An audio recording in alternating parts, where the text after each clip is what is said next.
is a very honest, straightforward reporting of what happened during the Mughal period. I agree. This is exactly what a teacher is expected to do. ಇದು ಮಾಡ್ತೀವಿ ನಾವು ಸಾಮಾನ್ಯಕ್ಕೆ ನಾವೆಲ್ಲರೂ ಮಾಡ್ತೀವಿ. If you want to be a good teacher, a better teacher, you should go beyond this. ಈ ವಿಷಯ ಸಿಗುತ್ತೆ ಎಲ್ಲ ಕಡೆ. ನಾನು ಯಾಕೆ ಒಂದು ಅವಕಾಶ ನಿಮಗೆ ಕೊಟ್ಟೆ ಅಂದರೆ I just wanted to see how you people react to teaching. ಅದನ್ನು ನೋಡಬೇಕಾಗಿತ್ತು ನನಗೆ. ನೀವು ಹೇಗೆ ಪಾಠ ಮಾಡ್ತೀರಿ, ನಾಳೆ ಮೇಷ್ಟ್ರುಗಳಾದರೆ, ಮೇಡಮ್ ಆದರೆ. ಸೊ ನಾವು ಒಂದು ಕ್ರಿಟಿಕಲ್ ಇವ್ಯಾಲ್ಯುಯೇಷನ್ ಮಾಡಬೇಕಾಗತ್ತೆ.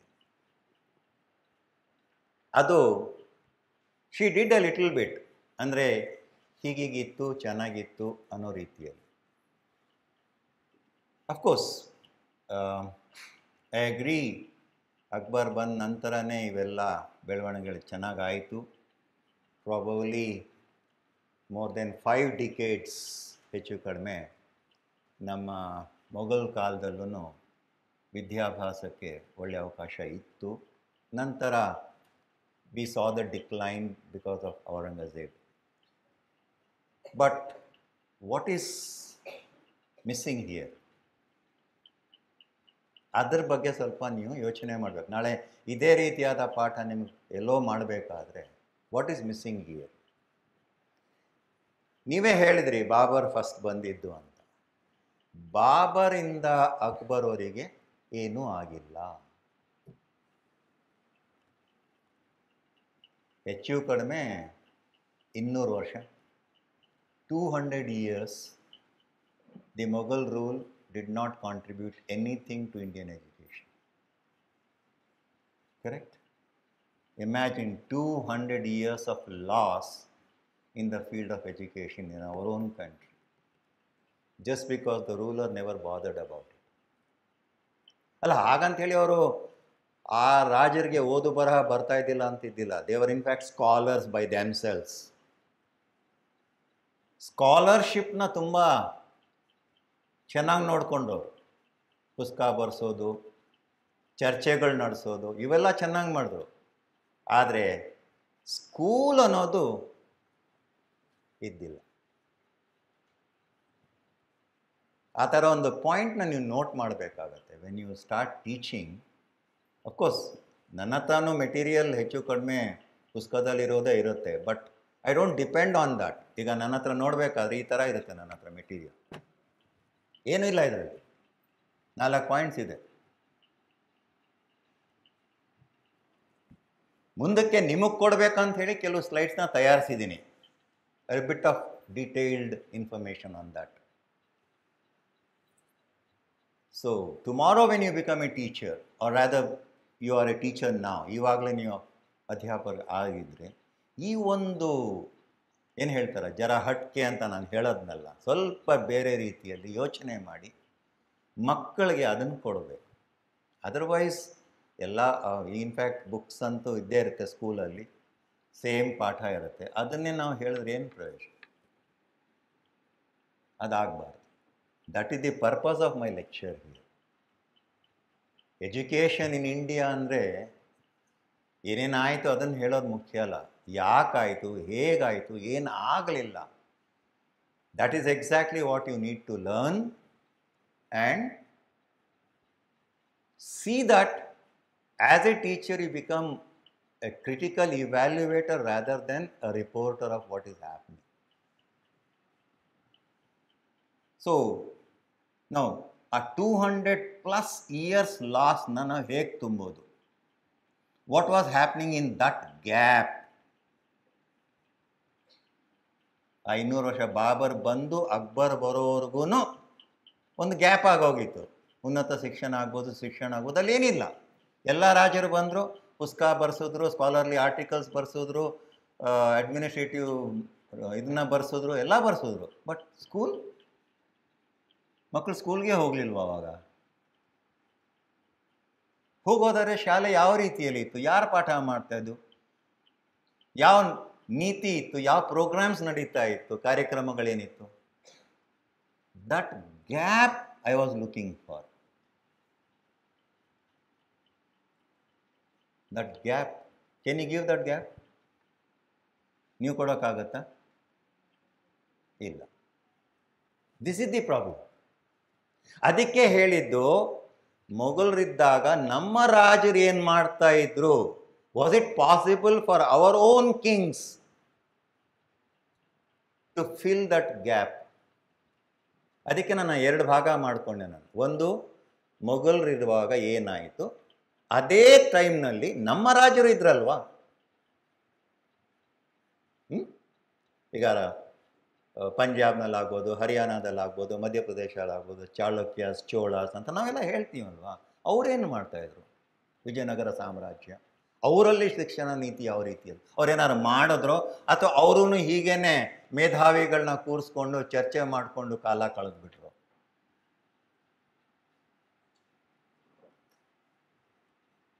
ಸೊ ಒನ್ ಮೋರ್ ಅಟೆಂಪ್ಟ್ ಮಾಡ್ತಾ ಇದ್ದೀನಿ. I want you to fill that gap. Anybody who can do it. ಈಗ ಪಿನ್ ಪಾಯಿಂಟ್ ಮಾಡ್ತೀನಿ. Not a Universal Declaration of Human Rights ಥರ ಅಲ್ಲ ಇದು. 1 person or 2 people should be able to fill that gap. ಯಾರು ಮಾಡ್ತೀರಿ? Okay, good. I have A person. ನಿಮ್ಮ ಹೆಸರು? ಹಾಂ. ಸೊ ನೆಕ್ಸ್ಟ್ ನನ್ನ ಕ್ಲಾಸಲ್ಲಿ ನಿಮ್ಗೊಂದು 15 ನಿಮಿಷ ಕೊಡ್ತೀನಿ, ಮಾಡಿ. ಮಾಡ್ತೀರಾ? Yes, good, that's good. Now let's go back to ನನ್ನ ಒಂದು ಲೆಕ್ಚರ್. ಹೋದ ಕ್ಲಾಸಲ್ಲಿ ಕೆಲವು ಇಂಡಿಯನ್ ಎಜುಕೇಷನ್ ಪಾಲಿಸಿ ಬಗ್ಗೆ ಡೇಟ್ ಲೈನ್ಸ್ ಕೊಟ್ಟೆ, ಮತ್ತು ಪಾಲಿಸಿ ಏನು ಅಂತ ಕೊಟ್ಟೆ. ಅದನ್ನು ಕ್ವಿಕ್ಕಾಗಿ ಹೇಳಿಬಿಡ್ತೀನಿ. National education policy 1968, national policy on education ಬರ್ಕೊಂಡಿದ್ದೀನಿ ನೀವು ಅವೆಲ್ಲ 1986. I am just going back to link for today. ನಂತರ operation blackboard, teacher education policy, district education policy, mid day meal, Sarva Shiksha Abhiyan, and so on so forth. Right to education, national education policy 2020. In order to implement these policies and programs, ಪ್ರಮುಖವಾಗಿ 3 ಸಂಸ್ಥೆಗಳು ನಮ್ಮ ಸರ್ಕಾರ ಮಾಡಬೇಕಾದ ಪರಿಸ್ಥಿತಿ ಬಂತು. And all these, ಈ 3 ಸಂಸ್ಥೆನೂ major organisation. ಆ ಥರ ತುಂಬ ಇದೆ. ಪ್ರೋಗ್ರಾಮ್ ವೈಸ್ ಆರ್ಗನೈಸೇಷನ್ಸ್ ಇದೆ ನಮ್ಮಲ್ಲಿ.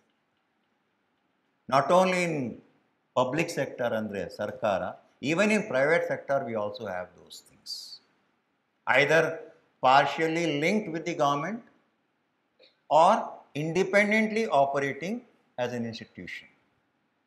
ಅದು ನಮ್ಮಲ್ಲಿದೆ. ಜವಾಬ್ದಾರಿ ಕೊಟ್ಟಿದ್ದು ಟೆಕ್ನಿಕಲ್ ಎಜುಕೇಷನ್ಗೆ. ನಾನು ವಿಸ್ತಾರವಾಗಿ ಇನ್ನೊಂದು ಕ್ಲಾಸಲ್ಲಿ ಹೇಳ್ತೀನಿ. AICTE, All India Institute, All India Council for Technical Education. ಎರಡನೇದು UGC, ಯೂನಿವರ್ಸಿಟಿ ಗ್ರಾಂಟ್ಸ್ ಕಮಿಷನ್. ಮೂರನೇದು NCERT, National Council for Educational Research and Training. ಈ 3 ಸಂಸ್ಥೆಗಳ ಬಗ್ಗೆ ನಾನು ಇನ್ನೊಂದು ಕ್ಲಾಸಲ್ಲಿ ವಿಸ್ತಾರವಾಗಿ ಅವ್ರು ಯಾವಾಗ ಸ್ಥಾಪನೆ ಆಯಿತು, ಯಾಕೆ ಮಾಡಿದ್ರು, ಅವ್ರ ಪಾಲಿಸೀಸ್ ಪ್ರೋಗ್ರಾಮ್ಸ್ ಯಾವ ರೀತಿಯಲ್ಲಿದೆ, ಉನ್ನತ ಶಿಕ್ಷಣಕ್ಕೆ ಅವ್ರು ಯಾವ ರೀತಿಯಲ್ಲಿ ಸಹಾಯ ಮಾಡ್ತಾ ಇದ್ದಾರೆ, ಅಕ್ರಿಡಿಟೇಷನ್ಸ್ ಅಂದರೆ ಏನು, ಯಾಕೆ ಮಾಡಬೇಕಾಗುತ್ತೆ, ಅದ್ರ ಬಗ್ಗೆ ನಾನು ನೆಕ್ಸ್ಟ್ ಕ್ಲಾಸಲ್ಲಿ ಹೇಳ್ತೀನಿ. So when planning commission was given the responsibility to plan education as well, ಅಲ್ಲೆಲ್ಲನೂ ಇರುತ್ತೆ. ರೈಲ್ವೇನಲ್ಲಿ ಇರುತ್ತೆ, ಡಿಫೆನ್ಸ್ ಇರುತ್ತೆ, ಫುಡ್ ಆ್ಯಂಡ್ ಅಗ್ರಿಕಲ್ಚರ್. ಪ್ಲಾನಿಂಗ್ ಕಮಿಷನಲ್ಲಿ ಎಲ್ಲ ಇದೆ, ಎಲ್ಲ ವಿಭಾಗಗಳಿದೆ, ನಮಗೆ ಬೇಕಾಗಿರುವಂಥದ್ದು ಎಲ್ಲ ಇದೆ. ಅದರಲ್ಲಿ ಎಜುಕೇಷನ್ ಒಂದು. ದುರಂತ ಏನಂತ ಹೇಳಿದ್ರೆ, ಈವನ್ ನಾವು we haven't reached a double digit investment in our education. ದುರಂತ ಅದೇ. ಅನಿಸ್ಬೋದು ಇಷ್ಟು ಕೋಟ್ಯಾಂತರ ರೂಪಾಯಿ ಖರ್ಚು ಮಾಡ್ತಾ ಇದ್ದಾರೆ, but that is only a mere 6-7% of our GDP. Human resource ಅಂದರೆ ನೀವುಗಳು ಸೇರ್ಕೊಳ್ಳಿ, ನನಗೂ ಸೇರಿಸ್ಕೋಬೇಕಾಗತ್ತಲ್ಲಿ. ಡೆವಲಪ್ ಮಾಡಬೇಕಾದ್ರೆ 6-7% GDP ಸಾಕಾಗುತ್ತಾ? ಯೋಚನೆ ಮಾಡಿ. Nowhere near.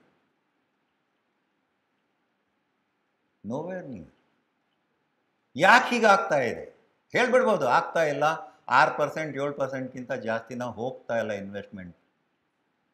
ಹಾಗಾಗಿ ಪಬ್ಲಿಕ್ ಸೆಕ್ಟರ್ನಲ್ಲಿ ಎಜುಕೇಷನ್ ಇನ್ನೂ ಯಾವ ಲೆವೆಲ್ ಬರಬೇಕು ಅದು ಬಂದಿಲ್ಲ. ಕೆಲವು ಶಾಲೆಗಳು ತುಂಬ ಚೆನ್ನಾಗಿದೆ, ಒಪ್ಕೊಳ್ತೀನಿ, ಸ್ಮಾರ್ಟ್ ಕ್ಲಾಸ್ ತನಕ ಹೊರಟೋಗ್ಬಿಟ್ಟಿದ್ರೆ ಗೌರ್ಮೆಂಟಲ್ಲಿ, ಬಟ್ ಆಗ್ತಾ ಇಲ್ಲ. The reason is the investment is too small for such a large country.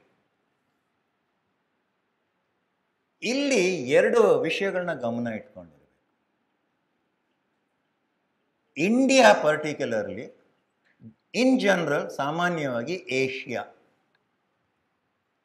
ನೀವು ಪಾಪ್ಯುಲೇಷನ್ ಗ್ರಾಫ್ನ ನೋಡಿದ್ರೆ, when compared to other countries like Australia, Japan, New Zealand, Canada and most of the European countries, ಅವ್ರ population graph ನೋಡಿದಾಗ ನಿಮ್ಗೆ ಅರ್ಥ ಆಗುತ್ತೆ ಯಾತಕ್ಕೆ ಇಲ್ಲಿ ನಾವು ಹಣ ಜಾಸ್ತಿ ಹಾಕಬೇಕು ಅಂತ.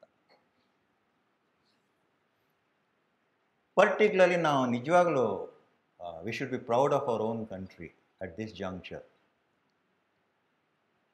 The younger population is almost 65% ನಮ್ಮ ದೇಶದಲ್ಲಿ. The younger population who can really contribute to the development of our country is very large. Unfortunately, ಅವ್ರಿಗೆ ಏನು ಸಿಗಬೇಕೋ ಸಿಗ್ತಾ ಇದೆ.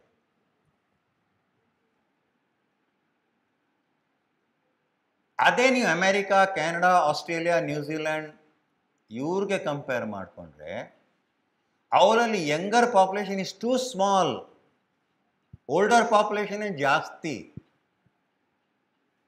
ಹಾಗಾಗಿ ಆಸ್ಟ್ರೇಲಿಯಾದವ್ರು ಬನ್ನಿ, ಕೆನಡಾದವ್ರು ಬನ್ನಿ, ಅಮೆರಿಕಾದವ್ರು ಬನ್ನಿ ಅಂತ ಹೇಳ್ತಾ ಇರೋದು. ನಮ್ಮ ಥರ ಸ್ಕಿಲ್ಡ್ ಯಂಗರ್ ಪಾಪ್ಯುಲೇಷನ್ ಅವರಲ್ಲಿ ಇಲ್ಲ. But they invest 30%, 35% on education. ಅದಕ್ಕೆ ನಾವೆಲ್ಲ ಅಲ್ಲಿ ಹೋಗಿ ನಾವು ಓದ್ಕೊಂಡು ಬರಬೇಕು, ನಾವು ಕಲಿಬೇಕು ಅಂತ ಹೋಗೋದು. ಸೊ ಪಾಯಿಂಟ್ ನಂಬರ್ 1, ಇದನ್ನು ಕ್ರಿಟಿಕಲ್ ಆಗಿ ಇವ್ಯಾಲ್ಯೂಯೇಷನ್ ಮಾಡಿದಾಗ ನೀವು ಲಿಂಕ್ ಮಾಡ್ಕೋಬೇಕು. ಅರೆ ಬರೀ 6% ಕೊಡ್ತಾ ಇದ್ದಾರೆ, ಸಾಕಾಗಲ್ವಾ ಅಂತ ನಾವು ಯೋಚನೆ ಮಾಡಬಾರ್ದು. ಆ ರೀತಿಯಲ್ಲಿ you should be satisfied with that. When we have 65% of our population, nearly 65% of our population in the productive age group, investment is too small.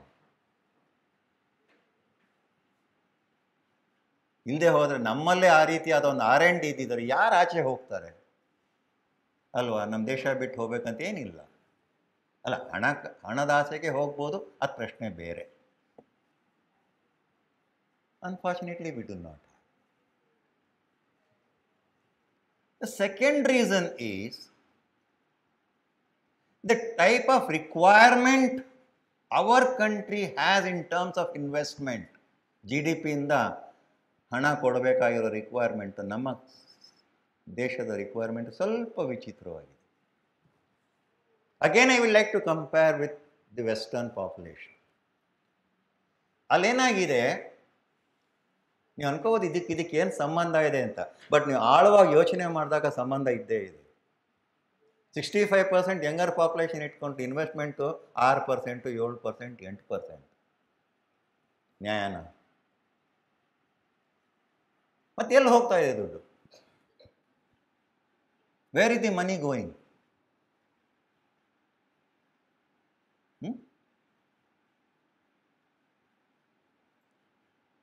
I am not ಒಂದು ವಿಭಾಗದ ಬಗ್ಗೆ ನಾನು ಮಾತಾಡಲ್ಲ. I am not talking about one department or one area.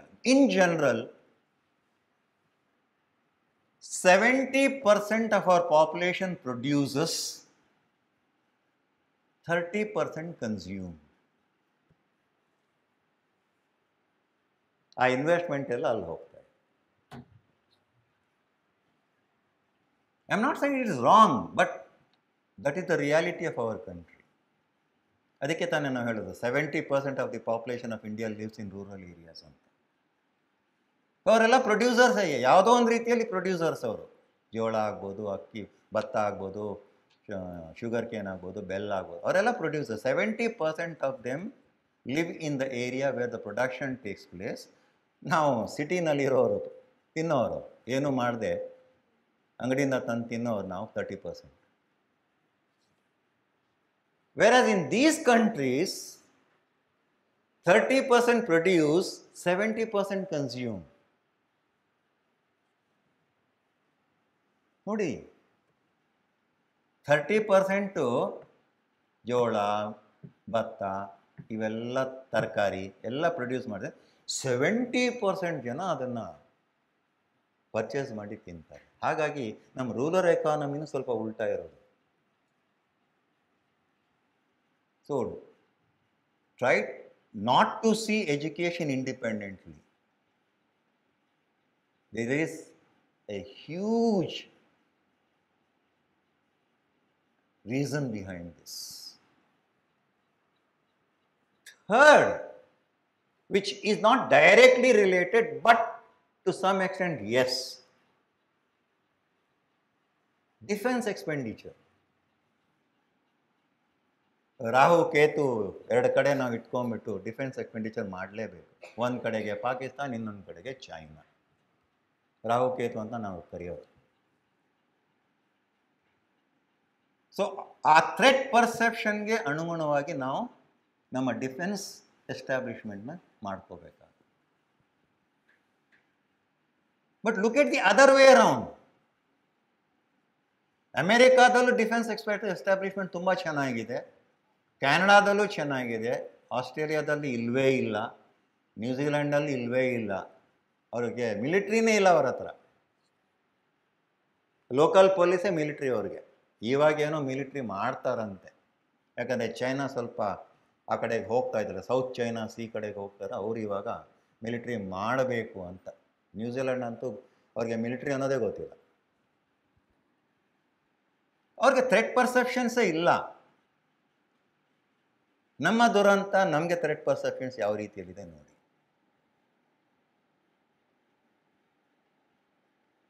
So Australia, New Zealand, ಈ ಅಜ್ನೂಸ್ countries ಅಂತ ನಾವೇನು ಕರಿತೀವಿ, they are neutral countries. ಅವ್ರ ಮೇಲೆ ಯಾವ ವಾರ್ಫೇರು ಆಗಲ್ಲ. ಆಸ್ಟ್ರೇಲಿಯಾದಲ್ಲಿ, ನ್ಯೂಜಿಲೆಂಡಲ್ಲಿ, ಈವನ್ ಸೆಕೆಂಡ್ ವರ್ಲ್ಡ್ ವಾರ್ನಲ್ಲೂ ಏನೂ ಆಗಲಿಲ್ಲ ಅಲ್ಲಿ. They are neutral countries. ಕೆನಡಾನೂ ಅಷ್ಟೇನೆ. Most of the European countries are neutral. Sweden for example, Switzerland for example, they are all neutral countries. ಅವ್ರು ಯಾವುದಕ್ಕೂ ಬರೋದಿಲ್ಲ ಅವರು. ಸೊ ಅವ್ರಿಗೆ ಮಿಲಿಟ್ರಿನೇ ಬೇಡ, ಮಿಲಿಟ್ರಿ ಎಸ್ಟಾಬ್ಲಿಷ್ಮೆಂಟೇ ಇಲ್ಲ. ಬಟ್ ಮ್ಯಾನುಫ್ಯಾಕ್ಚರ್ ಮಾಡ್ತಾರೆ, ನಮಗೆ ಮಾರ್ತಾರೆ.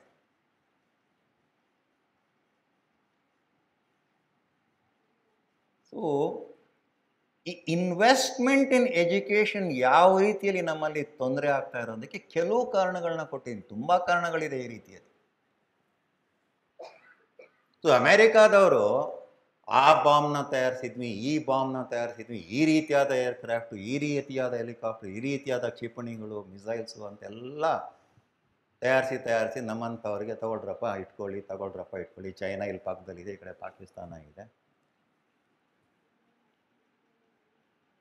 ಆದರೆ ವಿಚಿತ್ರ ಏನಂದರೆ, even in second world war, though America took part actively, not a single bullet was fired on its own land. ಅದನ್ನು ಮರಿಬೇಡಿ.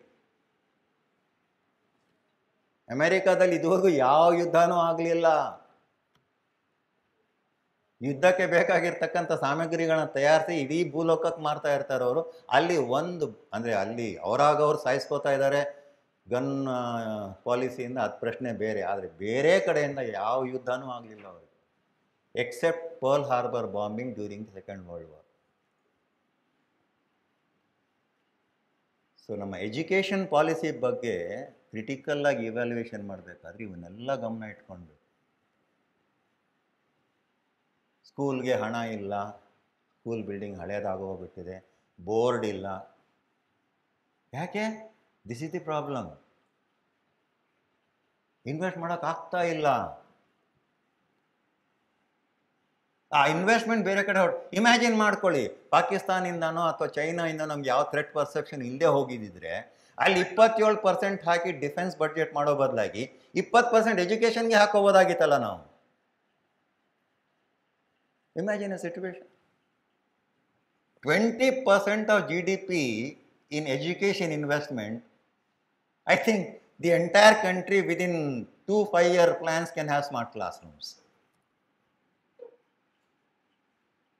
ಪಾಪ ಮಕ್ಕಳಿಗೆ ಒಂದು ಶೂಸು ಡ್ರೆಸ್ ಕೊಡಬೇಕಾದ್ರೆ ಹಿಂದೆ ಮುಂದೆ ಯೋಚನೆ ಮಾಡ್ತಾ ಇದ್ದೀವಿ. ಯಾಕೆ? Because of this. So it is not the question whether the 5-year plan is link to education or otherwise. ಅದಲ್ಲ ಪ್ರಶ್ನೆ. ಇವ್ಯಾಲ್ಯೂಯೇಷನ್ ಮಾಡಬೇಕಾಗಿರೋದು ಇದು. As a teacher, as a would be teacher, when you are talking about education in our country, these are the harsh realities you have to understand. This kind of information is not available with your Googleshwar also. ಅದಕ್ಕೆ ಮೇಷ್ಟ್ರು ಬೇಕಾಗ್ತಾರೆ. ಇದರ ನಾನು ಯಾಕೆ ಇಲ್ಲಿ ಬಂದು ನಿಂತ್ಕೊಳ್ಳಿ, ಅಲ್ಲಿಂದ copy paste ಮಾಡಿ ನಿಮಗೆ ಕೊಟ್ಬಿಟ್ಟು ಓದ್ಕೊಳ್ರಮ್ಮ ಅಂತೇಳಿ ಬಿಟ್ಬಿಟ್ಟು ಹೊಟ್ಟೋಗ್ಬೋದು. That kind of an analysis very important. ನಾಳೆ ಪ್ರಶ್ನೆ ಬಂದಾಗ ಇಂಡಿಯನ್ ಎಜುಕೇಷನ್ ಸಿಸ್ಟಮ್ ಬಗ್ಗೆ ನೀವೆಲ್ಲ ಇವ್ರು ಮೇಡಮ್ ಬರ್ಕೊಂಬಂದಿದ್ರಲ್ಲ ಇದೇ ಥರ ಬರೆದು ಬಿಡ್ತೀರಿ. ನಾನು ಮಾರ್ಕ್ಸ್ ಕೊಡುವಾಗ ಕರೆಕ್ಟು ಎಲ್ಲರೂ ಒಂದೇ ಥರ ಬರೆದಿರ್ತಾರೆ. ಯಾಕಂದರೆ ಕಾಮನ್ ಬುಕ್ಸು, ಕಾಮನ್ ಪೇಪರ್ಗಳು ಎಲ್ಲ ಒಂದೇ. ಯಾವಾಗ ಜಾಸ್ತಿ ಮಾರ್ಕ್ಸ್ ಬರುತ್ತೆ? When you start analysing. ಪ್ರಶ್ನೆ ಬಂದ critical analysis of education during Mughal period ಅಂತ ಪ್ರಶ್ನೆ ಬರುತ್ತೆ. ಒಂದು 20 ಮಾರ್ಕ್ಗೂ 10 ಮಾರ್ಕ್. ಏನು ಕ್ರಿಟಿಕಲ್ ಅನಾಲಿಸಿಸ್ ಇದೆ? You are reporting what is existing. ಇವಾಗಿದು 4 ಇದೆ, report ಮಾಡಿಬಿಡ್ತೀರಿ.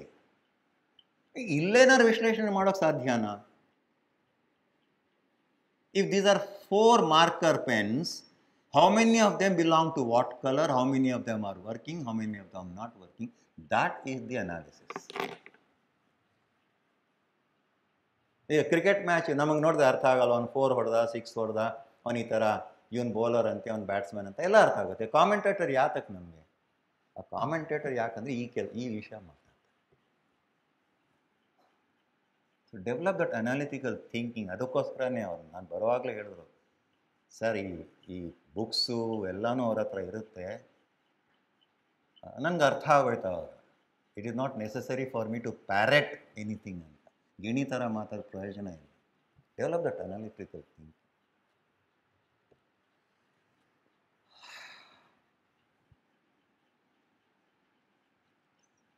In post-independent era, under the Planning Commission, having 3 primary agencies, AICTE, UGC, NCERT, ಇವನ್ 3 ಏಜೆನ್ಸೀಸ್ ಅಥವಾ 3 ಆರ್ಗನೈಸೇಷನ್ಸ್ನ ಗಮನದಲ್ಲಿಟ್ಕೊಂಡು what kind of development has taken place in our country as far as education is concern. ಏನು ಮಾಡಿದ್ದೀವಿ ನಾವು 1950ಇಂದ? ನಿಮಗೆಲ್ಲ ಕೊಟ್ಟೆ list. 1950ನಲ್ಲಿ ಏನಾಯಿತು, 16ನಲ್ಲಿ ಏನಾಯಿತು, 18ನಲ್ಲಿ ಏನಾಯಿತು ಕೊಟ್ಟಿದ್ದೀನಿ. It's available everywhere.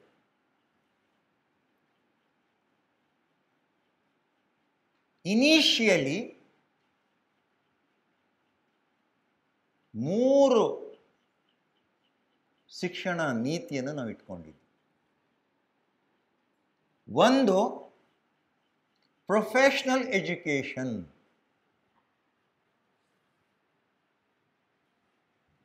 ಅದೇ ಅನ್ಪ್ರೊಫೆಷ್ನಲ್, ನಾನ್ ಪ್ರೊಫೆಷ್ನಲ್ ಎಜುಕೇಷನ್ ಯಾವ ರೀತಿಯಲ್ಲಿ ಇರುತ್ತೆ ನನಗೆ ಗೊತ್ತಿಲ್ಲ, ಬಟ್ ಅದನ್ನು ನಾವು ಪ್ರೊಫೆಷ್ನಲ್ ಎಜುಕೇಷನ್ ಅಂತ ಕರಿತೀವಿ. ಎರಡನೇದು ಟೆಕ್ನಿಕಲ್ ಎಜುಕೇಷನ್.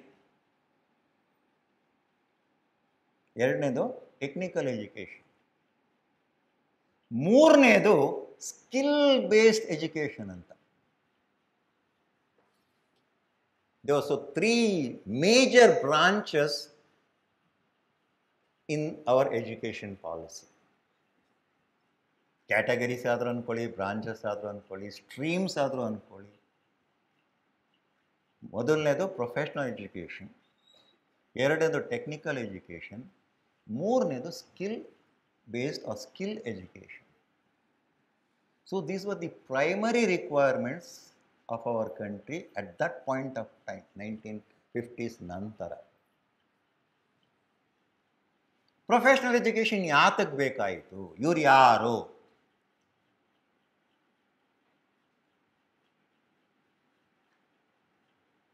ಟೆಕ್ನಿಕಲ್ ಎಜುಕೇಷನ್ ಯಾಕೆ ಬೇಕಾಯಿತು?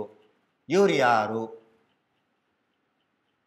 ಸ್ಕಿಲ್ ಬೇಸ್ಡ್ ಎಜುಕೇಷನ್ ಯಾಕೆ ಬೇಕಾಯಿತು? ಇವು ಯಾರು? ಈ ಪ್ರಶ್ನೆಗೆ ನಾವು ಉತ್ತರ ಹುಡ್ಕೊಳ್ಳೋಣ.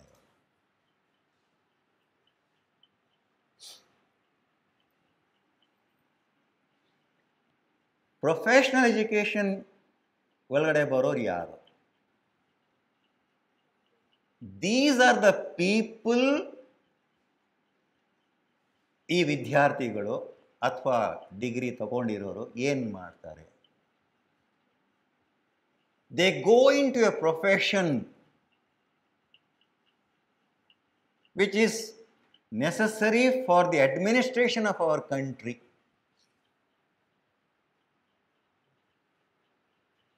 and development of our country.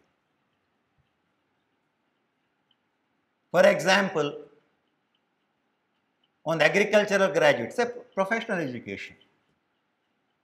He supports the agricultural development in our country through his research and development. A commerce graduate, a management graduate supports our country through his field. ಈಗ ಒಂದು ಕಾಮರ್ಸ್ ಗ್ರ್ಯಾಜುಯೇಟು ಬ್ಯಾಂಕಿಂಗ್ ಬೇಕು ನಮಗೆ ಅಲ್ವಾ? ಇಂಡಸ್ಟ್ರಿಗೆ management ಮಾಡೋರೇ ಬೇಕು. So professional education deals with such kind of people who support the country's development through different professions. Indian administrative services ಆಗ್ಬೋದು, IAS ಅಂತ ನಾವು ಕರಿತೀವಿ, IPS ಅಂತ ಕರಿತೀವಿ, IFS ಅಂತ ಕರಿತೀವಿ. So these are the people whom we are training, ನೀವು ನಾನು. Unless and until one of you is involved in technical education. ಇರ್ಬೋದು, ಇಲ್ಲಿ ಟೆಕ್ನಿಕಲ್ ಎಜುಕೇಷನ್ ಪಾಠ ಮಾಡೋರು ಇಲ್ಲಿ ಇರ್ಬೋದು, ಇಲ್ಲ ಅಂತಿಲ್ಲ. I don't know your profile. But basically, majority of the education supports such situation.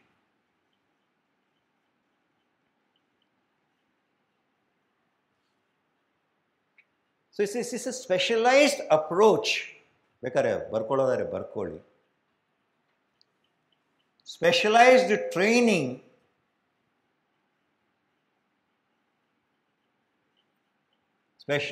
training in a professional school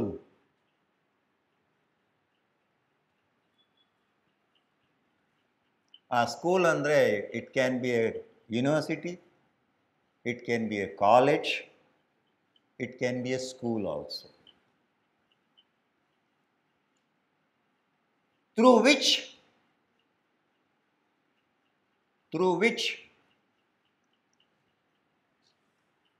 participants acquire content knowledge. ಆ content ನಾಲೆಡ್ನ single inverted ಕಾಮರ್ಸ್ನಲ್ಲಿ ಹಾಕ್ಬೋದು. Content knowledge and learn to apply the techniques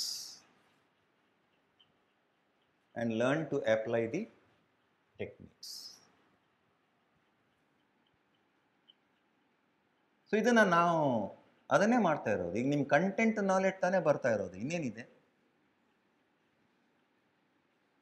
what did you learn from me in this past 3 or 4 classes? Content knowledge. ನಿಮ್ಗೆ ಯಾವ skill ನಾನು ಹೇಳ್ಕೊಟ್ಟಿಲ್ಲ ಇಲ್ಲಿ, ಯಾವ technology transfer ಆಗಲಿಲ್ಲ ಇಲ್ಲಿ.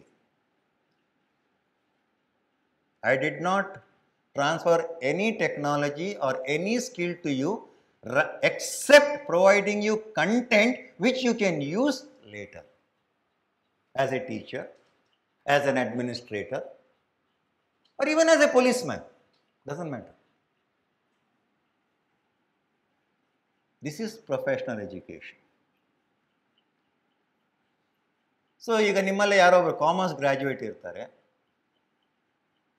ಯಾವುದೋ ಒಂದು ಕಾಮರ್ಸ್ ಸ್ಕೂಲ್ನಲ್ಲಿ ನೀವು ಪಾಠ ಮಾಡ್ತೀರಿ, BComಗೆ MComಗೆ ಪಾಠ ಮಾಡ್ತೀರಿ, ಅಥವಾ ಕಾಮರ್ಸ್ ಬೇಸ್ಡ್ ಎಜುಕೇಷನ್ ಏನಾದ್ರು ಇದೆ ಅದಕ್ಕೆ ಹೋಗ್ತೀರಿ. So what are you delivering there? ಅಲ್ಲೇನು ಪಾಠ ಮಾಡ್ತಾಯಿದ್ರಿ, ಅಲ್ಲೇನು ಮಾಡ್ತಾಯಿದ್ರಿ? ಅಲ್ಲಿ ಕಂಟೆಂಟ್ನ ಕೊಡ್ತಾ ಇದ್ದೀವಿ. You are just transferring the content which you have got to someone else so that they can use it.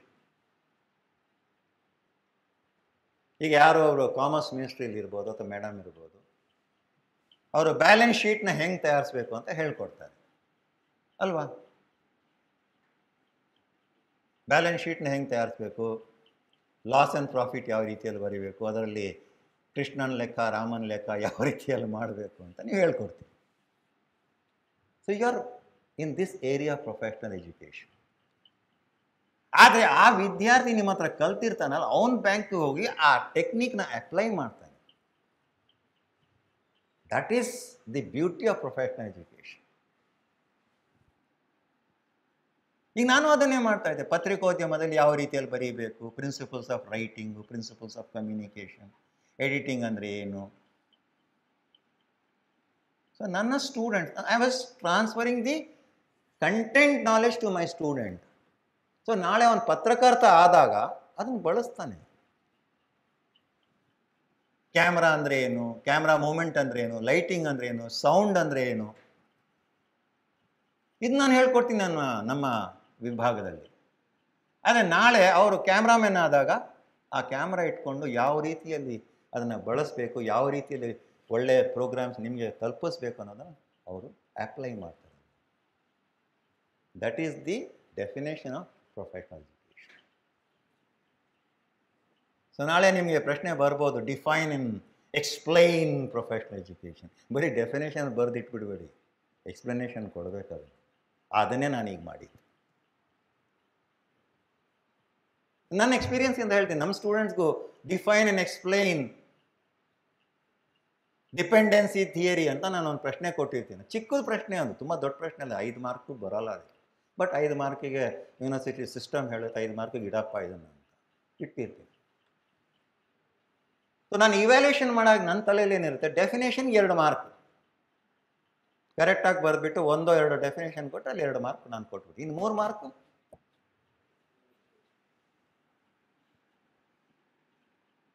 So ಎಲ್ರಿಗೂ 2-2.5 ಕೊಟ್ಬಿಟ್ಬಿಡ್ತೀನಿ. ಬರ್ತಾರೆ ಜಗಳಕ್ಕೆ. ಸರ್ ನೋಡಿ ಡೆಫಿನೇಷನ್ ಎಷ್ಟು ಚೆನ್ನಾಗಿ ಬರ್ದೀನಿ ನೋಡಿ, 3 ಆಥರ್ಸ್ ಡೆಫಿನೇಷನ್ ಬರ್ದೀನಿ ಇಲ್ಲಿ. ಹೌದಾ, 3ಕ್ಕೆ 3 ಮಾರ್ಕ್ ಕೊಟ್ಬಿಟ್ಟಿದ್ದೀನಿ ನಾನು. ಇನ್ನೇನು ಏನು, 2 ಮಾರ್ಕ್ ಎಕ್ಸ್ಪ್ಲನೇಷನಲ್ಲಿ ಇದೆಯಪ್ಪ. I analyse the definition. ಈಗ ನಾನು ಕೊಟ್ಟಂಗೆ ನೀವು ಡೆಫಿನೇಷನ್ ಬರ್ಕೊಂಡಿದ್ದೀರಿ, 2 ಸೆಂಟೆನ್ಸ್ ಇರ್ಬೇಕು ನಿಮ್ಮ ಹತ್ರ definition. But for that 10 minutes of explanation. That is professional education. ನಂತರ ಇದೆ ಆಬ್ಜೆಕ್ಟಿವ್ಸ್ ಅಂತೆ, ಅಡ್ವಾಂಟೇಜಸ್ ಅಂತೆ, ಡಿಸ್ಅಡ್ವಾಂಟೇಜಸ್, ಅದೆಲ್ಲ. The second part of our education system is technical education. What is that technical education? ಏನು, ಯಾರನ್ನ ಹೇಳಿ ನೋಡೋಣ. ಎಂಜಿನಿಯರಿಂಗು, ಮೆಡಿಕಲ್ಲು ಆಗ್ಬೋದು, ಅದರಲ್ಲಿ ಮನುಷ್ಯನಿಗೆ ಹೇಗೆ ಕುಯ್ಬೇಕು ಅಲ್ವಾ.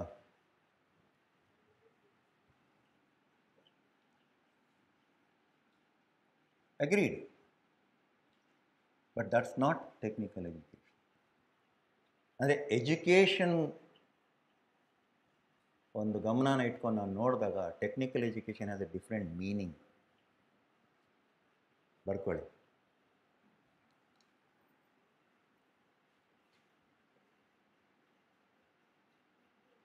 refers to academic, ಅಂದರೆ technical education refers to academic and vocational preparation academic and vocational preparation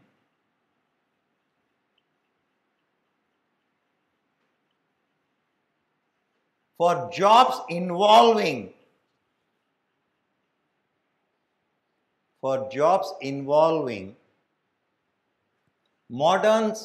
applied science and modern technology.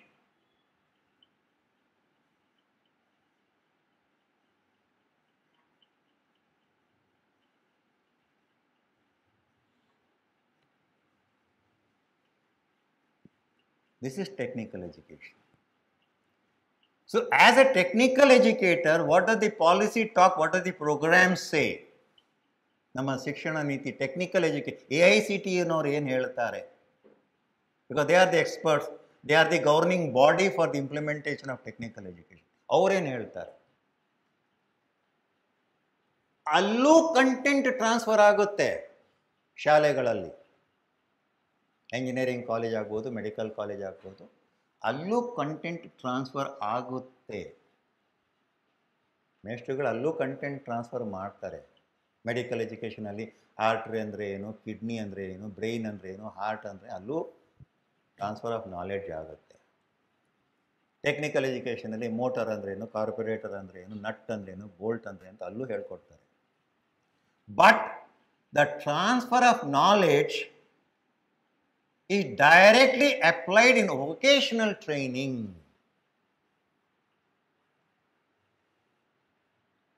Unfortunately, that is missing in professional education.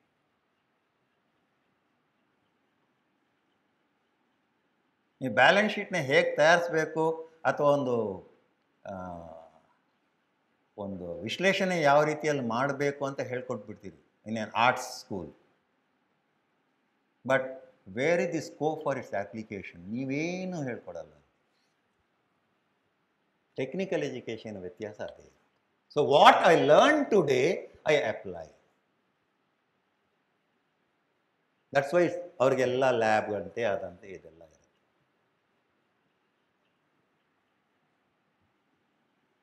So the content transfer is directly related to the vocation they are going to look for.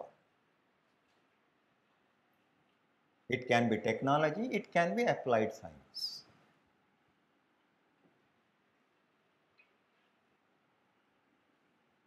This is how we look at technical education. So allu content transfer ಆಗುತ್ತೆ, ಆದರೆ it is related to some vocation at the stage of learning itself. At the stage of learning itself.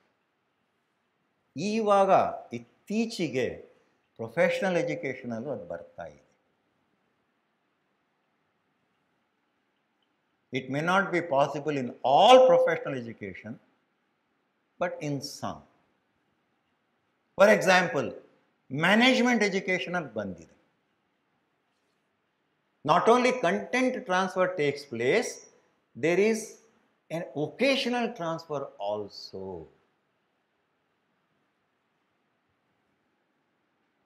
ಅದಕ್ಕೆ internship ಅಂತ ನಾವು ಕರಿತೀವಿ. ಈಗ ನಮ್ಮಲ್ಲಿ masters degree ಮಾಡಬೇಕಾದ್ರೆ MA ಜರ್ನಲಿಸಮ್ನಲ್ಲಿ internship is a must. Internship is a must. ಅಂದರೆ ಒಂದು ಸೆಮೆಸ್ಟರ್ ಅಥವಾ ಒಂದು ವರ್ಷದಲ್ಲಿ ನೀನು ಏನು ಕಲ್ತಿರ್ತೀಯೋ ಅದನ್ನ ಅಲ್ಲಿ ಪ್ರಾಕ್ಟೀಸ್ ಮಾಡಬೇಕಾಗುತ್ತೆ. ಸೊ ನಿಮಗೆ ಕಲಿಸ್ಬಿಟ್ಟು ನಾನು ಹಾಗೆ ಸಮಾಜದಲ್ಲಿ ಬಿಟ್ಬಿಡಲ್ಲ. You will be trained or untrained to be trained for that vocation. ಅದು ಇವಾಗ ಪ್ರೊಫೆಷ್ನಲ್ ಎಜುಕೇಷನಲ್ಲೂ ಕ್ರಮೇಣ ಬರ್ತಾ ಇದೆ.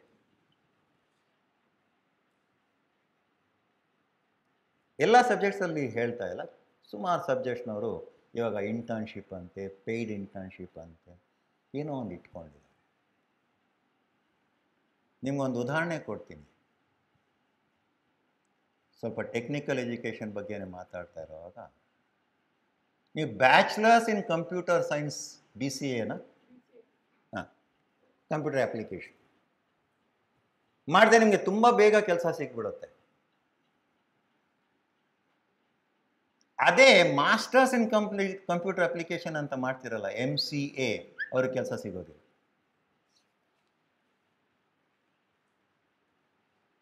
ಯಾಕೆ?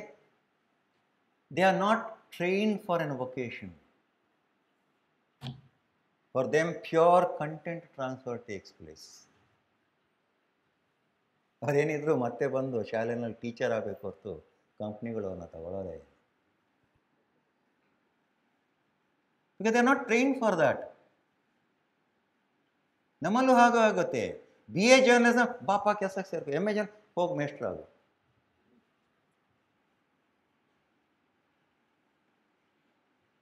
This is the reality of our education system. It's not the question of planning ಕಮಿಷನಲ್ಲಿ ಇದೆಯಂತೆ, AICT ಇದೆಯಂತೆ, UGC ಇದೆಯಂತೆ, NCERT ಇದೆಯಂತೆ. ಅದು ಎಲ್ಲಿ ಬೇಕಾದರೂ ಸಿಗುತ್ತೆ. But what they are doing, how are we looking at the application of our education policy ಅಂತ ಇದೆಯಲ್ಲ, ಅದು ಇಂಪಾರ್ಟೆಂಟ್ ಆಗುತ್ತೆ.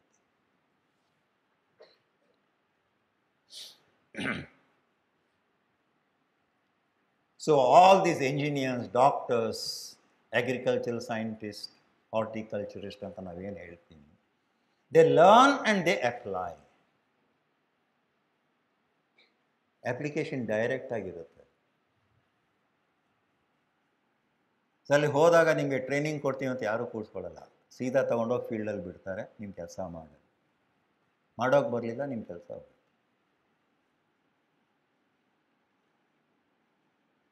So this is how we look at the technical education, where the policy matters are decided by AICTE, All India Council for Technical Education. Next, skill-based education. A skill education. ಇವ್ರು ಯಾರು? So ಎಲ್ಲರೂ engineers, ಎಲ್ಲರೂ doctors, ಎಲ್ಲರೂ managers.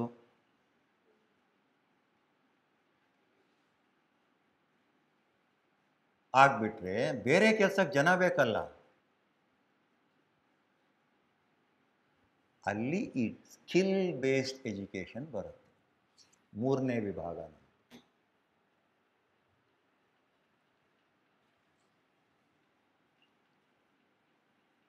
ಒಂದು civil engineer ಹೀಗೆ ಕಟ್ಟಡ ಕಟ್ಟಬೇಕು ಅಂತ ಒಂದು ಡಿಸೈನ್ ಮಾಡ್ತಾನೆ. ಅದರದ್ದು ಯಾವ ರೀತಿಯಲ್ಲಿ ಲೆಕ್ಕಾಚಾರ ಇರಬೇಕು ಅದನ್ನೆಲ್ಲ ಮಾಡ್ಕೋತಾನೆ. ಆದರೆ ಇಟ್ಕೆ ಮಾಡೋನು ಬೇಕಲ್ವಾ?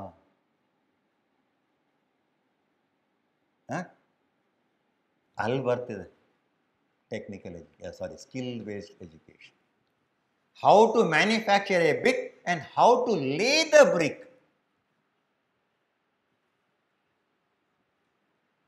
Alli skill-based educations barutte.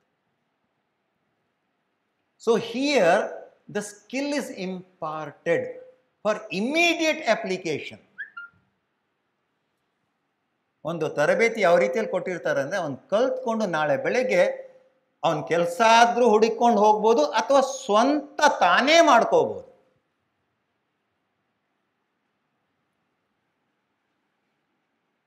ಈಗ ಒಂದು ಉದಾಹರಣೆ ಕೊಡ್ತೀನಿ. ಮೈಸೂರಲ್ಲೇ, ಇಲ್ಲಿಂದ ಸ್ವಲ್ಪ ದೂರದಲ್ಲೇ ಇದೆ, ನಿರ್ಮಿತಿ ಕೇಂದ್ರ ಅಂತ ಒಂದು. ಅಲ್ಲಿ ಯಾವ ಇಂಜಿನಿಯರ್ಸ್ ಇದ್ದಾರೆ? ಯಾರಿಲ್ಲ ಅಲ್ಲಿ. ಇಂಜಿನಿಯರ್ಸ್ ಇಲ್ಲ, ಯಾರಿಲ್ಲ. ಸಿವಿಲ್ ಇಂಜಿನಿಯರ್ಸ್ ಯಾರೋ ಮ್ಯಾನೇಜರ್ ಆಗಿರ್ತಾರೆ, ಯಾಕಂದ್ರೆ BE ಓದ್ಕೊಂಬಂದ್ಬಿಟ್ಟಿದ್ದಾರೆ ಅವರು. ಆದರೆ ಸ್ಕಿಲ್ ಹೇಳ್ಕೊಡ್ತಾರಲ್ಲ, ಇಟ್ಟಿಗೆ ಹೇಗೆ ತಯಾರಿಸಬೇಕು, ಎಷ್ಟು ಮರಳು ಹಾಕಬೇಕು, ಎಷ್ಟು ಜಲ್ಲಿ ಹಾಕಬೇಕು, ಎಷ್ಟು ಸಿಮೆಂಟ್ ಹಾಕಬೇಕು, ಪ್ರೆಷರ್ ಎಷ್ಟು ಕೊಡಬೇಕು, ಕ್ಯೂರಿಂಗ್ ಯಾವ ರೀತಿಯಲ್ಲಿ ಮಾಡಬೇಕು ಅಂತ ಹೇಳ್ಕೊಡ್ತಾರಲ್ಲ, that is skill based.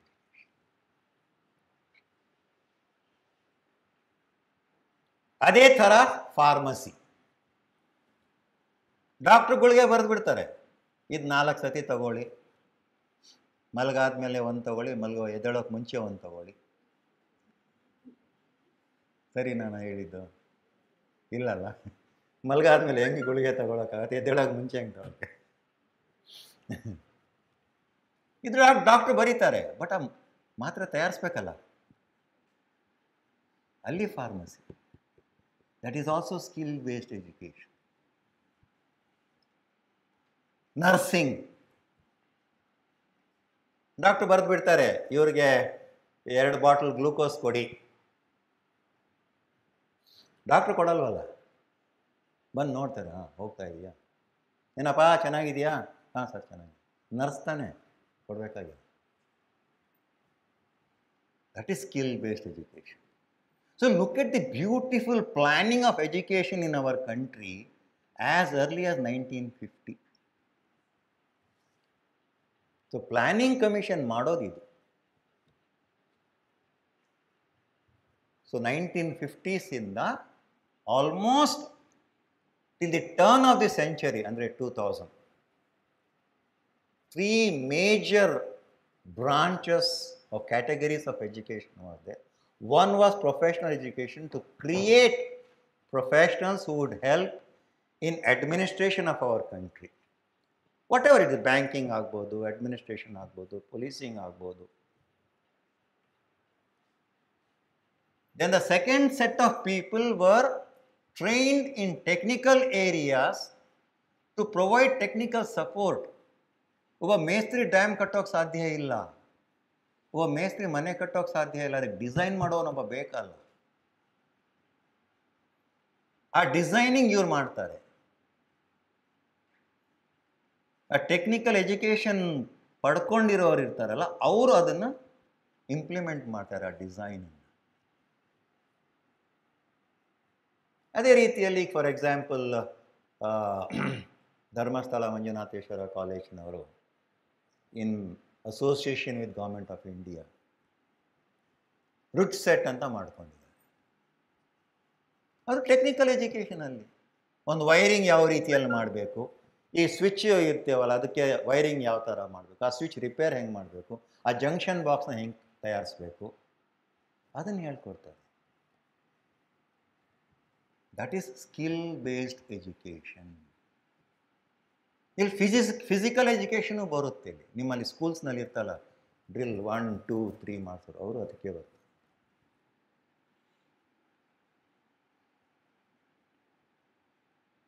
So this is how we have to look at the policy and program of education post independence under 3 agencies.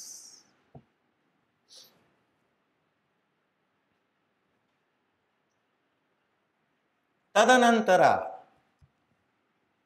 Post of the new ಮಿಲೇನಿಯಂನಲ್ಲಿ ಯೋಚನೆ ಸ್ವಲ್ಪ ಬದಲಾವಣೆ ಆಗೋದು.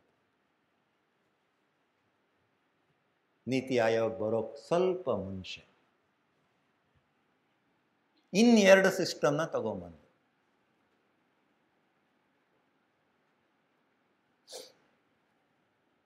ಯಾವುದಾದ್ರು ಒನ್ ಇಸ್ ಪ್ರೊಫೆಷನಲ್ ಎಜುಕೇಷನ್ ಹೇಳಿದ್ದೀನಿ, technical education ಹೇಳಿದ್ದೀನಿ, skill based education ಅದನ್ನು ಹೇಳಿದ್ದೀನಿ. Next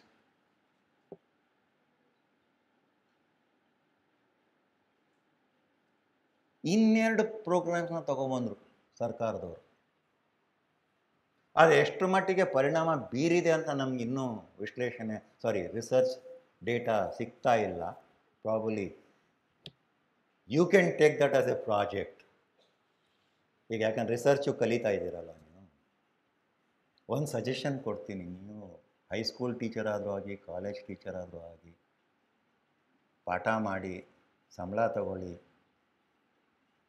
ಅರ್ಧ ಡಜನ್ ಮಕ್ಕಳು ಇಟ್ಕೊಂಡು ಸಂಸಾರ ಮಾಡಿ, ನನಗೇನೂ ತೊಂದರೆ ಇಲ್ಲ. ಆದರೆ ರಿಸರ್ಚ್ ಅನ್ನೋದು ಮಾತ್ರ ಬರೀಬೇಡಿ. If I were to be Prahlad, I would have said this: don't forget research. ನಿಮ್ಮ ಸಬ್ಜೆಕ್ಟಲ್ಲೇ ಮಾಡಿ. ನೀವೇನು ದೊಡ್ಡ ದೊಡ್ಡ ರಿಸರ್ಚ್ ಮಾಡಿ PhD ಮಾಡಬೇಕು ಅಂತ ನಾನೇನು ಹೇಳ್ತೀನಿ. ಮಾಡಿ, PhD ಮಾಡಿ, ಸಂತೋಷ. ಯಾಕಂದ್ರೆ ನಾಳೆ ನೀವು ಪ್ರೊಫೆಸರ್ ಆಗಬೇಕಲ್ಲ, ಬೇಸಿಕ್ ರಿಕ್ವೈರ್ಮೆಂಟ್. ರಿಸರ್ಚ್ನ ಮಾತ್ರ ಮರಿ. Y? Because research is one area which will help you to develop that critical thinking.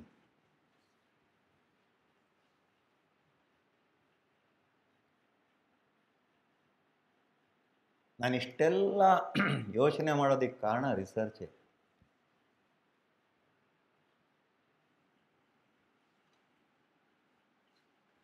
If you say that there is a straight line, I will never agree with you. How straight can be line? How straight can be the line ಅನ್ನೋದನ್ನ ಯೋಚನೆ ಮಾಡ್ತಾ ಇರ್ತೀನಿ. So ಅದನ್ನು ಮರಿಬೇಡಿ. ಆಗಲೇ ಉದಾಹರಣೆಗಳು why 2 + 2 ಅಂತ. That is the research mentality. ಯಾಕಂದ್ರೆ ಅವಾಗ ಸ್ಟ್ಯಾಟಿಸ್ಟಿಕ್ಸ್ನಲ್ಲಿ ಗೊತ್ತಾಯ್ತು ನನಗೆ,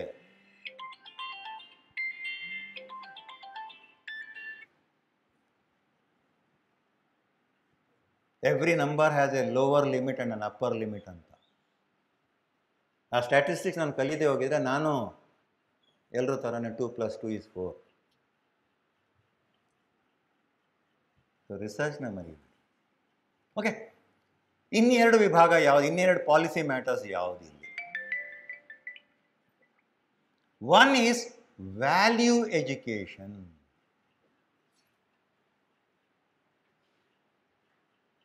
One is value education.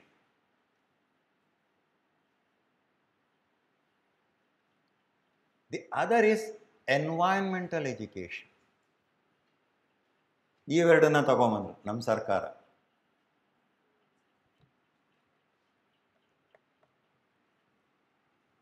ಯಾಕೆ ಬೇಕಾಗಿತ್ತಾ ಇದು?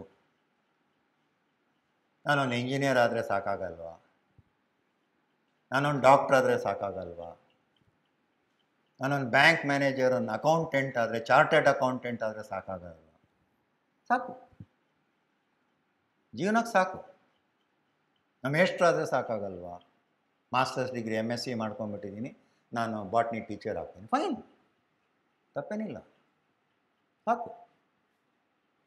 ಆದರೆ ಸರ್ಕಾರ ಯೋಚನೆ ಮಾಡ್ತು, it's not enough. Because we saw those things happening for 50, 60 long years. ಅಲ್ಲಿ ವ್ಯಾಲ್ಯೂ ಬೇಸ್ಡ್ ಅಥವಾ ವ್ಯಾಲ್ಯೂ ಎಜುಕೇಷನ್ ತಗೊಂಡ್ರು. The reason for this is to develop the personality itself. ಅವನು ಮನುಷ್ಯ ಆಗಬೇಕು. ನಾನು ಪೊಲೀಸ್ ಟ್ರೈನಿಂಗ್ ಕಾಲೇಜ್ಗೆ ಹೋದಾಗ ಇದೇ ಪಾಠ ಮಾಡೋದು, ವ್ಯಾಲ್ಯೂ ಎಜುಕೇಷನ್ ಅವ್ರಿಗೆ ಹೇಳ್ಕೊಡೋದು. ನಾನು ಈಗ ಲಾಠಿ ಬೀಸೋದು ಅವ್ರು ಸೀನಿಯರ್ಸ್ ಇದ್ದಾರಲ್ಲ, ಅವ್ರು ಹೇಳ್ತಾರೆ ಬೂಟಲ್ಲಿ ಹೆಂಗೆ ಒದಿಬೇಕು, ಲಾಠಿ ಹೆಂಗೆ ಬೀಸಬೇಕು, ಕುತ್ತಿಗೆ ಪಟ್ಟಿ ಹಿಡ್ಕೊಂಡು ಹೆಂಗೆ ಕರ್ಕೊಂಬರ್ಬೇಕು ಜೈಲಿಗೆ, ಅದೆಲ್ಲ ಅವ್ರು ಹೇಳ್ಕೊಟ್ಬಿಡ್ತಾರೆ. ಆದರೆ ಪೊಲೀಸ್ನ ಒಬ್ಬ ಮನುಷ್ಯ ಅಲ್ವೇ? ಆ ಮನುಷ್ಯತ್ವನೇ ಮರ್ತೋಗ್ಬಿಟ್ಟು ಅವ್ನು ಏನು ಮಾಡಿ ಏನು ಪ್ರಯೋಜನ?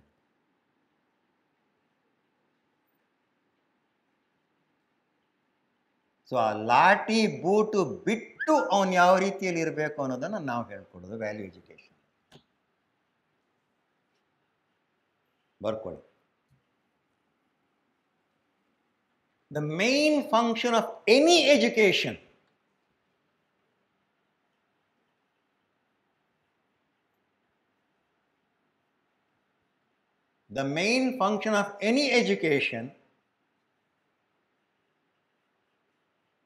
is to help in the development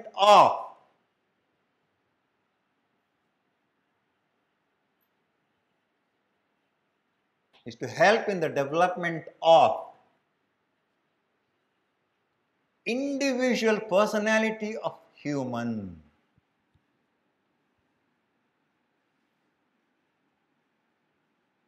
Individual personality of human.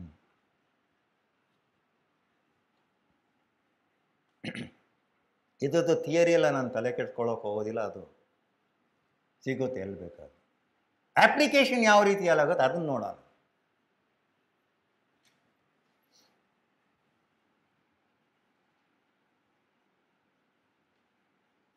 ನಮ್ಮ ತಾಯಿಗೆ ಒಂದು ಡಾಕ್ಟ್ರ್ ಹತ್ರ ಕರ್ಕೊಂಡು ಹೋಗ್ತಾಯಿದ್ದೆ. ಅವರು ಟೆಸ್ಟ್ ಮಾಡಿಬಿಟ್ಟು BP, ಶುಗರ್ ಅದೇನೋ ನೋಡಿಬಿಟ್ಟು ಏನೋ ಒಂದು ಮಾತ್ರೆ ಬರ್ಕೊಡ್ತಾಯಿದ್ರು. ಆ ಡಾಕ್ಟ್ರ್ ನಮ್ಮ ತಾಯಿಗೆ ಒಂಚೂರು ಇಷ್ಟ ಆಗಲಿಲ್ಲ.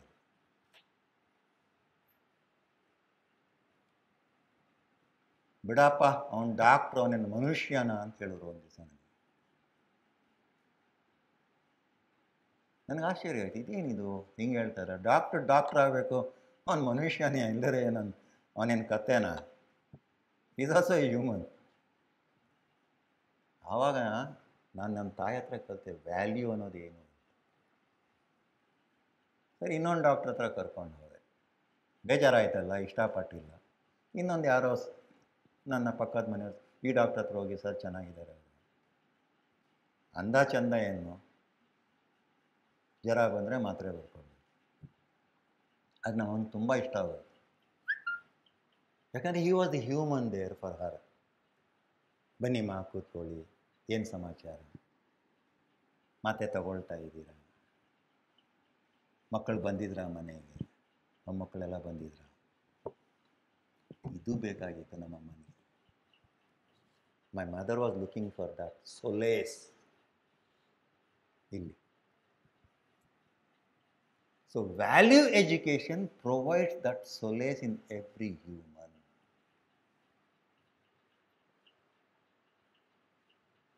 ಸೊ ಇವಾಗ ನಮ್ಮಲ್ಲಿ ಗ್ರ್ಯಾಜುಯೇಟ್ ಪ್ರೋಗ್ರಾಮ್ನಲ್ಲಿ ವ್ಯಾಲ್ಯೂ ಎಜುಕೇಷನ್ ಅಂತಾನೆ ಒಂದು ಸಬ್ಜೆಕ್ಟ್ ಇದೆ. It's A mandatory subject under UGC. ಬಹುಶಃ ನಿಮ್ಮ ಕಾಲೇಜಸ್ನಲ್ಲೂ ಅದು ಬಹುಶಃ ಇರಬಹುದು. ವ್ಯಾಲ್ಯೂ ಎಜುಕೇಷನ್ ಟೀಚರ್ಸೇ ಇರ್ತಾರೆ ಅದಕ್ಕೆ. ನಮ್ಮಲ್ಲಿ ನಾವೆಲ್ಲ ಓದ್ತಾರ ಮಾರಲ್ ಸೈನ್ಸ್ ಕ್ಲಾಸ್ ಒಂದಿತ್ತಲ್ಲ, ಅದೇ ರೀತಿಯದು ಇದು. The idea here is to create a professional, a technical person, a skilled person with a human face.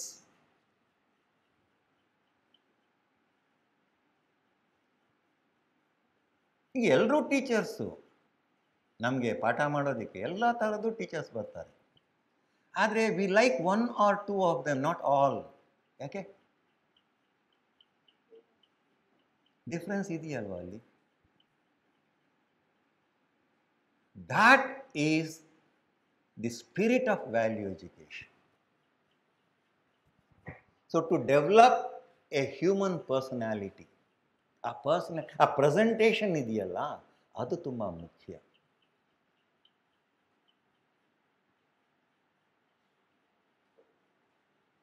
ನಾನೊಂದು ಬ್ಯಾಂಕು ಹೋಗ್ತೀನಿ, ಬ್ಯಾಂಕ್ ಹೆಸರು ಹೇಳೋದು ಬೇಡ, ಸರ್ಕಾರಿ ಬ್ಯಾಂಕ್.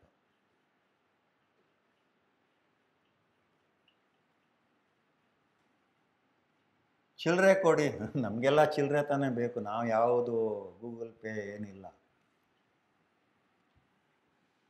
ಇಲ್ಲ ಸರ್, ಚಿಲ್ಲರೆ ಇಲ್ಲ. Next.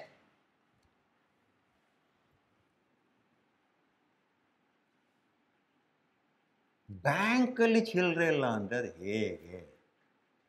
I don't understand that concept. So according to this non human face, ಆ ಚಿಲ್ಲರೆ ಬ್ಯಾಂಕ್ ಅಲ್ಲ ಬ್ಯಾಂಕು. ಅದೇ ನಮ್ಮ ಮನೆ ಪಕ್ಕದಲ್ಲಿ ಇನ್ನೊಂದು ಪ್ರೈವೇಟ್ ಬ್ಯಾಂಕ್ ಇದೆ. ಈಗ ಅಲ್ಲಿ ಹೋಗೋಕೆ ಶುರು ಮಾಡ್ಕೊಂಬಿಡಿ. ಈ ಬ್ಯಾಂಕ್ ಬಿಟ್ಬಿಟ್ಟೆ ನಾನು, ಯಾಕಂದ್ರೆ ಮೇಡಮ್ ಸರಿಯಾಗಿ ಮಾತೇ ಆಡಿಸಲ್ಲ ನಾನು. ಅದು ನೋಡಿದ್ರೇ ಒಂಥರ ಫ್ರೌನಿಂಗ್ ಫೇಸ್, ಭಯ ಆಗುತ್ತೆ ಈ ವಯಸ್ಸಲ್ಲಿ. ಯಾಕೆ ಈ ಉದಾಹರಣೆ? ವ್ಯಾಲ್ಯೂ ಎಜುಕೇಷನ್ ಬರೋದು ಇಲ್ಲೇನೆ, ನಿಮಗೆ ಟ್ರೈನಿಂಗ್ ಇದೆಯಲ್ಲ. I go to a private bank, ಅದ್ರದ್ದು ಹೆಸರು ಬೇಡ. ಅಲ್ಲೂ ಸೇಮ್, ಒಂದು 2,000 ರೂಪಾಯಿ ಕೈಲಿ ಇಟ್ಕೊಂಡು ಹೋಗ್ಬಿಟ್ಟು ಚಿಲ್ಲರೆ ಕೊಡಿ, ಯಾಕಂದ್ರೆ ಕೊತ್ತಂಬರಿ ಕರಿಬೇವಿನ ಸೊಪ್ಪು ಬೇಕಲ್ಲ ನನಗೆ.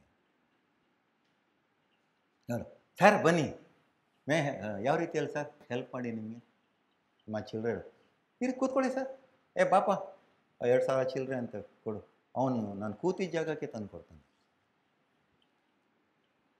That is value. So Government of India thought that value education is very important, because not only we create a doctor, not only we create an engineer, but a doctor and engineer is also a human. ಮೌಲ್ಯಗಳಿರಬೇಕು.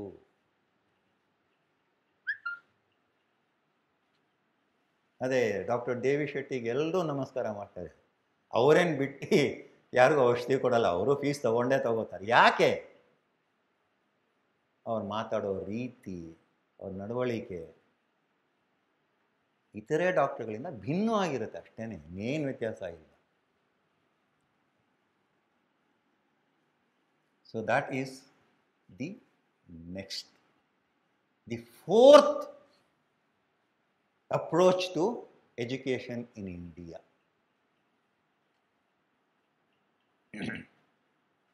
The fifth approach, environmental education.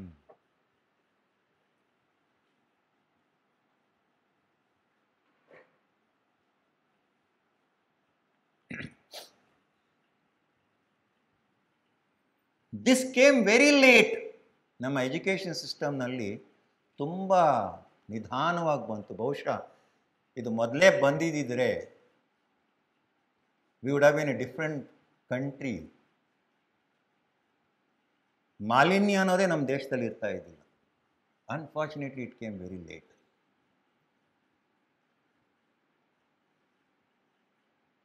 So now the government of India and many other countries have realized that right from younger days they have to be taught about environment.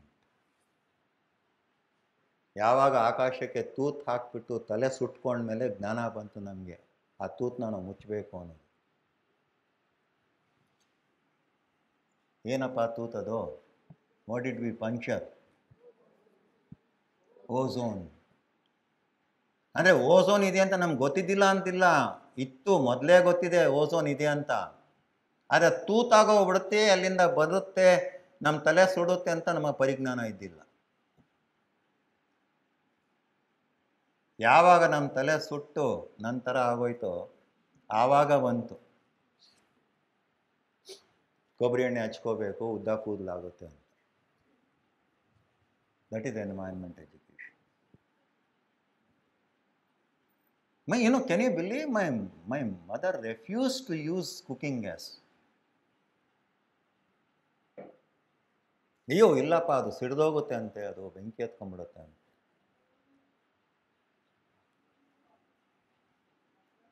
Because she had no idea about environment.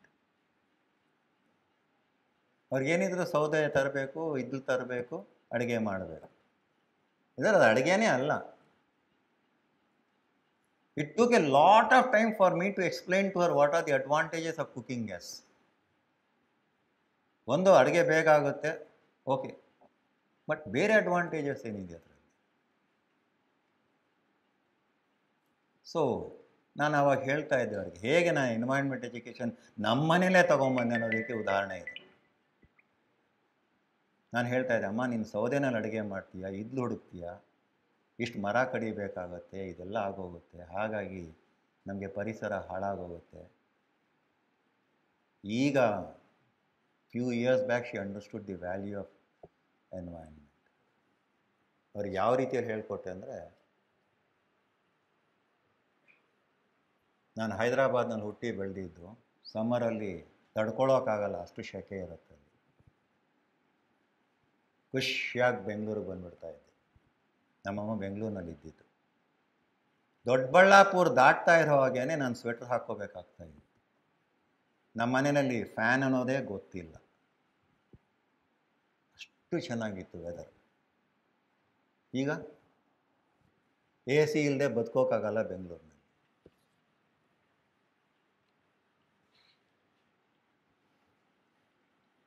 So this is where the environmental education came. At the formal level and at the informal level. Note ಮಾಡ್ಕೊಳ್ಳಿ.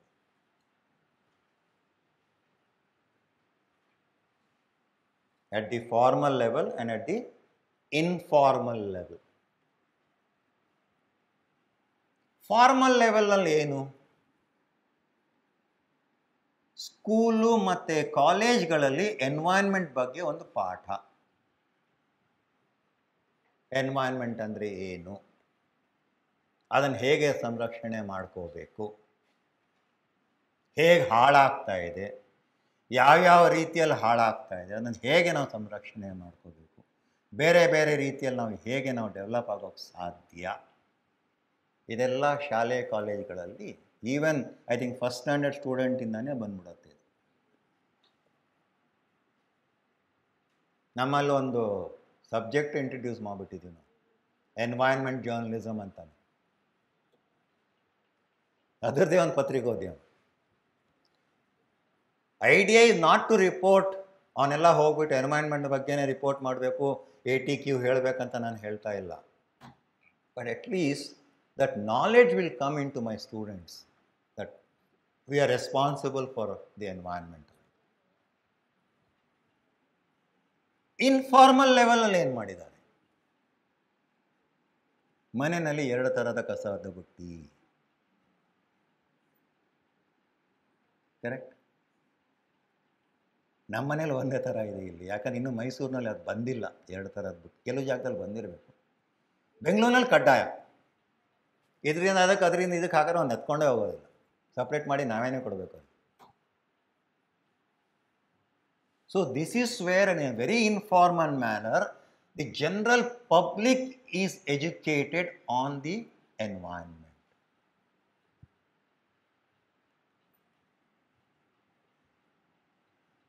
Recycling ಅಂದರೆ ಏನು? ಆ ಚಿಹ್ನೆ ಇದೆಯಲ್ಲ, arrow mark ನೋಡಿದ್ದೀರಾ? Recycling ಚಿಹ್ನೆ ಆ ಡಬ್ಬದ ಮೇಲೆ ಇರುತ್ತೆ. ರೀಸೈಕ್ಲಿಂಗ್ ಮೆಟೀರಿಯಲ್ ಅದರಲ್ಲಿ ಹಾಕಬೇಕು. ಈಗ ಪ್ಲಾಸ್ಟಿಕ್ ಬ್ಯಾನ್ ಮಾಡಿದ್ರೆ ಎಲ್ಲ ಹೋ ಹೋ ಹೋ ಹೋ ಅಂತ ಇದೆ. ಯಾಕಂದ್ರೆ ನಿಮಗೆಲ್ಲ ಅಭ್ಯಾಸ ಆಗ್ಬಿಟ್ಟಿದೆಯಲ್ಲ, ಕೈ ಬೀಸ್ಕೊಂಡು ಹೋಗ್ಬಿಟ್ಟು ತರಕಾರಿ ತೊಗೊಂಬರೋದು. ಕೈಯಲ್ಲಿ 5 ಬೆರಳಿರಬೇಕು, ಪಾಕೆಟಲ್ಲಿ ಪರ್ಸ್ ಇರಬೇಕು, ತರಕಾರಿ ಬರುತ್ತೆ. But today we have been taught that we have to take our own bag to get the vegetables. ನಾನು ನನ್ನ ಹಳೆ ಪ್ಯಾಂಟ್ನ ಕಾಲು ಕಟ್ ಮಾಡ್ಬಿಟ್ಟು ಬ್ಯಾಗ್ ತಯಾರಿಸ್ಕೊಂಡು ತರಕಾರಿಗೆ ಹೋದರೆ ಎಲ್ಲ ನಗ್ತಾಯಿದ್ರು, ಇವನು ಏನಪ್ಪ ಏನು ಹಳೆ ಪ್ಯಾಂಟ್ ಇನ್ನೇನು ಕೆಲಸಕ್ಕೆ ಬರುತ್ತೆ, ಅದು ಕಾಲು ಕಟ್ ಮಾಡಿಬಿಟ್ಟು ಕೈ ಹಾಕೋದು ಮೇಲ್ಗಡೆ ಹಿಂಗೆ ಬ್ಯಾಗ್ ಆಗೋಯ್ತು.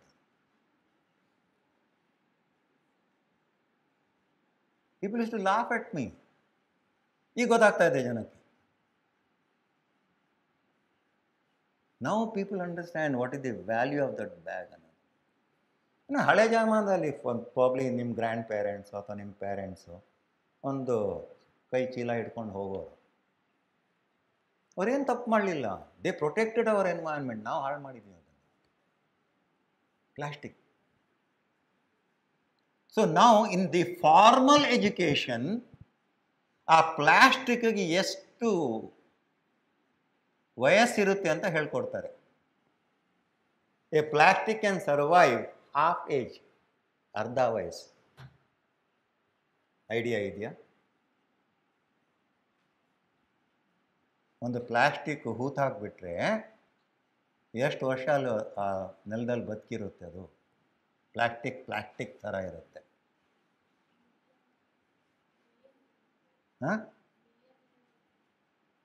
2000 ವರ್ಷ ಇರುತ್ತಂತೆಪ್ಪ. So we have to protect a generation which will be there 2000 years later. That is environment education. ಇವತ್ತಿನ ಪ್ರಶ್ನೆ ಅಲ್ಲ ಅದು. ಫ್ಯೂಚರ್ ಜನರೇಷನ್ನ ಪ್ರೊಟೆಕ್ಟ್ ಮಾಡೋಕೆ ಹೋಗ್ತಾ ಇದ್ದೀವಿ. ಯಾಕಂದ್ರೆ ನಮ್ಮ ತಲೆ ಸುಟ್ಟೋಯ್ತಲ್ಲ ಇಲ್ಲಿ ಅಲ್ವಾ? ಬಾಲಕ್ ಬೆಂಕಿ ಬಿದ್ದಾಗಲೇ ಜ್ಞಾನ ಬರೋದು ನಮಗೆ. So that is introduced as a program in the education policy of our country.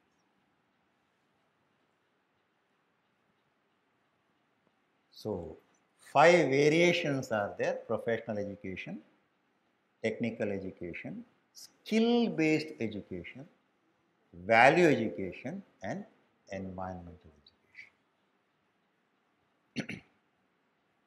So the government of India, post-independence, under different agencies, brought these 5 concepts. So we are working on that currently. Okay, so we'll stop at this stage.